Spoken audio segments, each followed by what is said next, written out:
Hello everyone, welcome to my new video. I hope so आप सब अच्छे होंगे और मैं भी अच्छी हूँ। और कैसी चल रही है आप लोगों के एग्ज़ाम की तैयारी।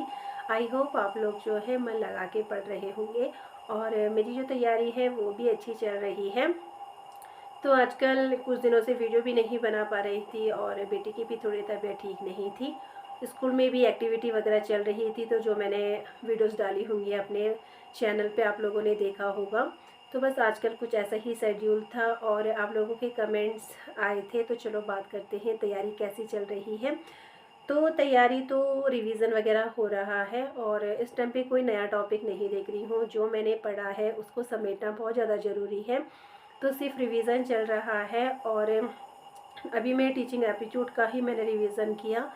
और रिवीजन करते समय मतलब जो जो टॉपिक है, मतलब जैसे राधा कृष्ण आयोग है और मुदालियार आयोग हो गया, तो उसमें से जो चीज़ें इम्पॉर्टेंट हैं, मतलब जो हमें याद नहीं रहती हैं, जैसे मेरे को तो सन याद नहीं रहते हैं, तो मैंने एक मतलब छोटा छोटा सा मतलब जो जो उसके इम्पॉर्टेंट पॉइंट्स हैं ना, तो उसको मैंने एक पेज में लिख दिया, ताकि जब मैं एग्ज़ाम के एक दिन पहले पढूं तो क्विकली रिवाइज हो जाए। मतलब सिर्फ एक, क्योंकि इतना सारा तो मैं नहीं देख सकती, क्योंकि मेरे पास ये है पूरी एक, तो इतना तो मैं नहीं देख पाऊँगी, क्योंकि मुझे उत्तराखंड भी देखना होगा थोड़ा थोड़ा, तो इतना तो नहीं देख पाऊँगी।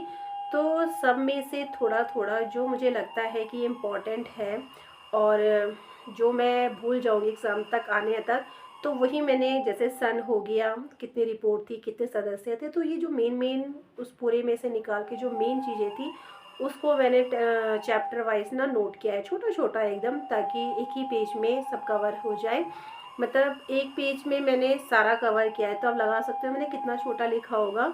और सिर्फ मैंने उसमें ना वही चीज़ें डाली हैं जो इम्पोर्टेंट हैं, जैसे डेट हो गया, अध्यक्ष कौन थे, कब रिपोर्ट प्रस्तुत की है, कौन सी इसने ऐसी बात कही जो दूसरे आयोग ने नहीं की है, तो कुछ वैसी चीज़ें, और कितने सदस्य थे, तो और इसके जो कार्य क्षेत्र हैं वो क्या है, कुछ इस तरह की जो मेन बातें हैं उसको ही मैंने वहाँ पे पॉइंट किया है, मतलब नोट किया है। तो इस तरीके से आप लोग कर सकते हो, ताकि जब आप एग्ज़ाम में जाने से एक दिन पहले पढ़ो तो क्विकली आप एक ही पेज में आपको सारी चीज़ें दिख जाए और आप फटाफट से रिमाइंड कर सको इन चीज़ों को। तो मैंने तो ऐसे ही किया है। और आज से जो है फिर रीज़निंग स्टार्ट करूँगी, क्योंकि रीज़निंग मैंने बिल्कुल भी नहीं देखी है, तो अभी टाइम है रीज़निंग के लिए। तो रीज़निंग और उसके बाद जो है उत्तराखंड का भी रिवीज़न कर रही हूँ। और उसमें भी मैं ऐसे ही करूँगी, जो मोस्ट इम्पॉर्टेंट मुझे लगेगा, जो लगता है कि ये बहुत ही इम्पॉर्टेंट है, तो उन्हीं चीज़ों को मैं नोट करूँगी, ताकि क्विकली मुझे एग्ज़ाम में उसको रिवाइज़ करने में आसानी हो जाए। बाकी हिंदी तो चल रहा है, हिंदी को नोट करने की ज़रूरत नहीं। हिंदी का जो चैप्टर है ना, वो बहुत सारी चीज़ें हैं, तो इतना हम नोट नहीं कर सकते उसे, तो वो नोट करने की ज़रूरत नहीं है। बाकी हाँ, आप उसके सूत्र याद कर सकते हो, जैसे दीर्घ के लिए क्या है या संधि के लिए क्या है, तो इस तरीके के आप मतलब वो कर सकते हो। बाकी तो उसमें करने की ज़रूरत नहीं है। बाकी मुझसे क्वेश्चन पूछा था कि मैं जीएस कहाँ से पढ़ रही हूँ, तो सच बताओ मैंने जीएस बिल्कुल नहीं पढ़ी और ना ही मैं पढ़ूँगी, क्योंकि मेरे पास बिल्कुल टाइम नहीं है। और अगर मैं जीएस, बहुत ज़्यादा सिलेबस है उसका भी, और उसको पढ़ूँगी तो बहुत सारी चीज़ें छूट जाएंगी। तो ये जो चार जो सब्जेक्ट हैं, एक टीचिंग एप्टीट्यूड वाला हो गया, जीएस हो गया, रीजनिंग और हिंदी, इन चार को ही मैं अच्छे से, जितना मैंने पढ़ा है इसमें, तो उसी का ही रिवीजन कर रही हूँ। और अगर जीएस का आएगा तो शायद उसे मैं छोड़ दूँगी, क्योंकि उसके लिए मैं इतना, जो मेरे रिवीजन नहीं हो पाएगा, क्योंकि अगर मैं इसको शुरू करूँगी तो नहीं हो पाएगा।